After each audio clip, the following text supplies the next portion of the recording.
জান, married life যে এত হ্যাপি সেটা আমি তোমাকে বিয়ের পরেই বুঝতে পারছি।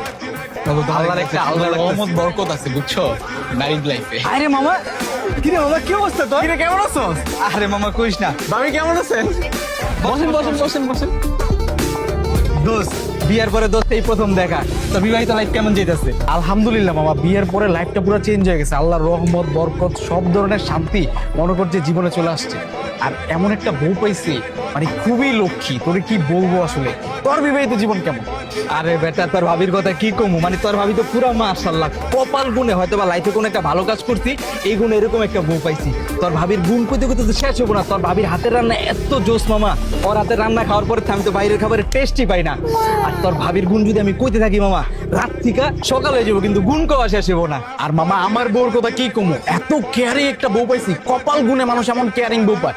তোর ভাবি প্রত্যেকদিন সকালবেলা ঘুম থেকে ওঠার পরে চা নিয়ে দাঁড়া থাকে, চাটা খাওয়ার পরে আধা ঘন্টা পা টিপে, আর তারপরে শুরু হয়ে যায় তার আসল কর্মযোগ্য। কি খাবো কি খাবো, কখনো পিৎজা, কখনো বার্গার, কখনো পাস্তা, কখনো ফিন্ডি, কখনো কাচ্চি, মানে খাইতে খাইতে আমি পুরো বিরক্ত হয়ে যাই। তাইলে তো দোস্তি ভাবি পেয়েছস মাশাআল্লাহ। মাশাল্লাহ মাশাল্লাহ। তবে চলেন আমরা কিছু পিকচার তুলে আসি। প্লেসটা অনেক সুন্দর। যাও বাবু, উষ্টা খাও না, দেখে যাও। হ্যাঁ, সুন্দর ছবি দিল। মামা আরে কি করব বুঝছস, বিয়া করার পর থেকে লাইফটা আমার পুরো হেল হয়ে গেছে। আরে তোর লাইফ কি হইছে বেটা, আমার লাইফ থেকে দ্বিগুণ হইছে বেটা। ওই আবার কি কেয়ার করে বেটা, সারাদিন ওর পানি পানি কুলপাই না। আরে ওরে দিয়ে মামা বাসায় কি কি করে তুই জানাস না? এমন এমন জানি না দমক দেয় বেটা, ওই সাইডে চুড়ে গেছি সারাদিন জানি পরে রায়। মানে কপালে হয়তো বা কোনো একটা দোষ করছিলাম, এই দোষের কারণে এরকম একটা বউ করতে মামা। ওর রান্নার কথা তোর আমি কি করবো বেটা, আমার নিজে রান্না করে খাইতে হয়, থালা বাসন ধোয় আমার দিয়া।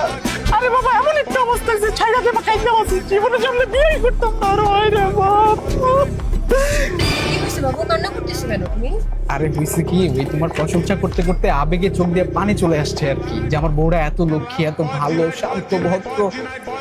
বাবু তোমার প্রশংসাই করতেছিলাম, ওই যে বললে তার শেষ হবো না। তাহলে মামা কিছু অর্ডার করে খাই। অনেকদিন ভালো মন্দ কিছু খাই না। ও হ্যাঁ, না এই হ্যাঁ মামা এদিকে আসো।